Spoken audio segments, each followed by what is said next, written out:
Good morning, Harefield. The other week I found out that an old lady we knew has died. Turns out she'd actually died nearly a year ago, but this was the first we'd heard. Her name was Nancy, and she was my first ever Sunday school teacher. Here is a photo of her. Now, when I was little, so about 40 years ago, she lived in Broxbourne, as we did, and she lived in the road next to ours. And her husband ran a house church from their house. It was a typical suburban semi-house.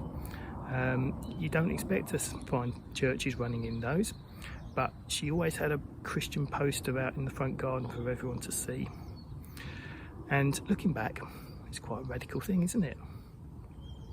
I know that's how Harefield started. And imagine if every street in the country had a house church. That would be great, wouldn't it? Well, me and my sister went along to that Sunday school at Mr. and Mrs. Marks' house until I was about 5. Mr. Marks led the adults in the lounge, and as kids we had Mrs. Marks in the conservatory. Sounds like Cluedo, doesn't it? I don't remember much about my time there, but I remember a few things. I remember Nancy's description of how God answers prayers like a traffic light. Sometimes no, sometimes wait, sometimes yes. I remember telling tales on one of the other kids there. He hadn't closed his eyes for the prayers. Nancy told me I must have had my eyes open to have known that, and I couldn't really argue. And I remember feeding their dog biscuits. So not particularly significant memories, I'm afraid. Her husband, Mr. Marks, sadly died not long after we'd moved to the local Anglican church's Sunday school. And with no children of her own, she spent decades as a widow. She moved from Broxbourne, I would guess in the late 80s or so, and for many years she lived in a great Christian sheltered housing complex in Suffolk. My parents kept in touch with her, and after she sent me a wedding card and so on, we got back in touch with her, and we took the lads to visit her a few times when we were passing. We tended to send her Christmas cards and holiday postcards, and inevitably we'd get a phone call from her a couple of weeks afterwards.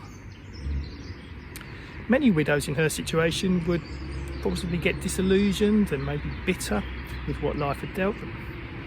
But when she phoned us, or when we visited her, it was so refreshing to spend time with an elderly person who was content, cheerful and positive. And so clearly still solid in her walk with Jesus. And I think that's what made the difference. And it was always good to know that she was praying for us, she was supporting us when we went through some of the tougher times in our lives. Anyway, why am I telling you this?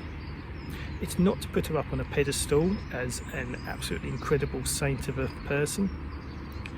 I'm telling you this because she wasn't a particularly significant person in the world's eyes. She wasn't the person who converted me. She wasn't an amazing preacher. Her house church didn't grow to thousands. She wasn't perfect, I'm sure. And yet, she was a link in the chain that led to me giving my life to Jesus. She gave me building blocks in that Sunday school when I was really little that I may not remember now, but others built on. She simply presented Jesus to us, and her life showed that belief in a really authentic way. And I probably wouldn't be presenting a talk at Harefield Church right now without her input in my life.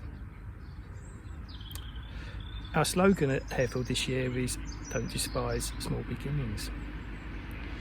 And if you are a helper in a Sunday school in our kids' work, you may not feel you're doing a hugely significant job, but you might be planting seeds in the young people that will blossom later in their lives.